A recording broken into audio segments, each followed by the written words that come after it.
What's up, everybody? You're in the machine, Firefly, Tittibhasana. Pretty advanced arm balance. It requires some hamstring flexibility, quite a bit of upper body strength, and wrist compression. If you're watching this, you're either getting good at yoga or you're dreaming, but either way, I'm gonna show you how. Let's do it.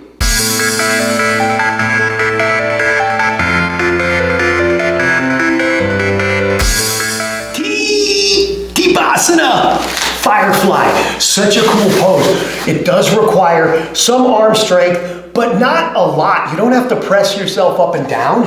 You just have to be able to hold yourself. Like I've shown many times, if you can put most of your weight in straight arms and hold them up, maybe with a teeny bit of bending, you have plenty of arm strength. It's mostly triceps. It also, for the final expression, requires some hamstring flexibility. I'm assuming you're pretty warmed up before you try this. A good test is whether with a straight leg, you can reach your elbow past your thigh. So I straighten this leg, and then can I push my elbow past my thigh? That's gonna make the connection. We can do this modified, which is sometimes called insect, which we'll get to, and it doesn't require the straight leg, but it does require the connection of the tricep to somewhere on the hamstring. So of course, check them both, because you'll be doing them both at the same time. The big piece of this that a lot of people overlook is the wrist compression to get into it. It really cranks your wrist back, and the way I set it up is I go fingertips and then I roll it down to the wrist. So if you need to warm those wrists up with a few like forward shifts from a plank or a bunch of chaturangas or even some tabletops with some circles, do that because it's really gonna bend your wrist back. Okay, first things first, let's get loaded. So I put my feet a little more than shoulder width and walk myself back. I don't have to straighten them yet. So this would be hip width rather. This would be hips. I go maybe about double that and I squat down and then I start reaching behind to load the legs on the arms. So I can kind of do one at a time, shift, shift, shift, shift. This is the first part of this.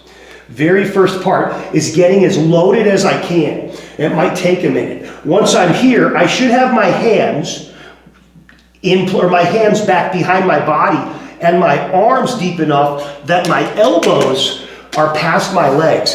If I can't do that, even with bent legs, probably not ready to try this. A great one to work up to this is elephant trunk pose. I have a tutorial on that if you want to check that out. It's basically a way to do this like one leg at a time and kind of work your way up. So let's get back to that load. From the load, we're going to reach behind us to shift the weight in. This is so important.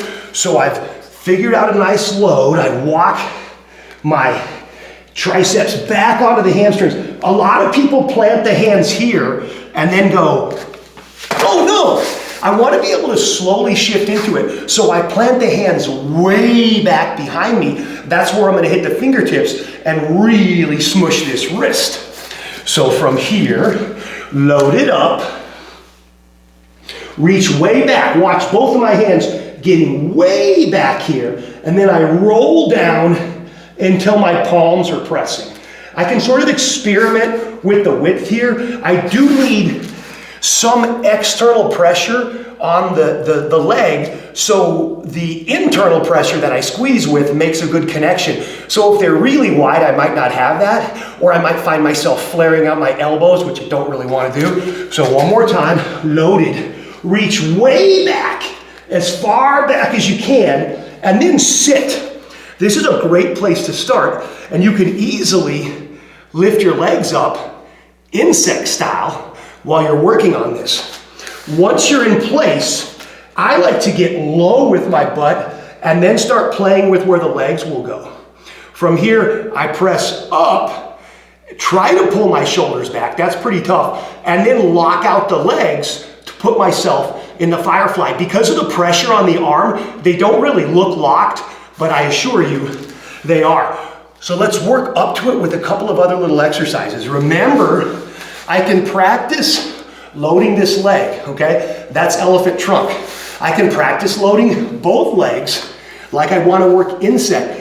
Rocking up from here is doable, but pretty tough. That's why I like to put the hands and slowly shift back. So setting it up again. Remember, you want to peel those shoulder blades back. Most of us don't have the flexibility to have perfectly retracted scapula, so there's a little poke forward with the shoulders. Work on pulling them. You're probably not going to get it perfect. Very few people get that. From here, load the legs, reach back, sit, and then practice my balance. I want equal legs to my butt, so I'm not doing much here.